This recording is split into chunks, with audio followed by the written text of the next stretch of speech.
জন্য ব্যস্ত হয়ে পড়ে, তোমার সন্তান বারবার ইমামকে বলতে থাকে জানাজা দেরি করতে নেই।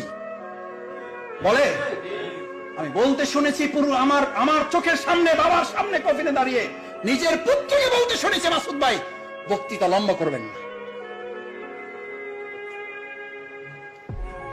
কি নিষ্ঠুর দুনিয়াতে থেকে আপনি বলেন আমি ছাড়া কিচ্ছু চলে না। কি আত্মপ্রতারণায় শয়তান আপনাকে ফেলে রেখেছে। যে আল্লাহর দেওয়া সম্পদ না হলে আপনি 1 সেকেন্ড না, 1 ন্যানো সেকেন্ড না, 1 মাইক্রো সেকেন্ড চলতে পারেন না। যিনি বলেন আমার আগামী মাস কিভাবে চলবে, আর আপনার 1 সেকেন্ড কিভাবে চলবে আপনি বুঝেন না? যে কার্বন ডাই অক্সাইডটা ছেড়েছেন আর যে অক্সিজেনটা গ্রহণ করবেন, এটা যদি এখন অনুমোদন না হয়, কত টাকা বিল পরিশোধ করেছেন এই অক্সিজেনের জন্য? অনলাইনে না অ্যানালগে জমা দেন? কোন অ্যাকাউন্টে জমা দেন? এটা কোন অ্যাকাউন্টে? এত কি ভাবেন ভবিষ্যৎ কি? ভবিষ্যৎ তো অক্সিজেন। এই এখন কার্বন ডাই অক্সাইডটা ছেড়েছেন, অক্সিজেন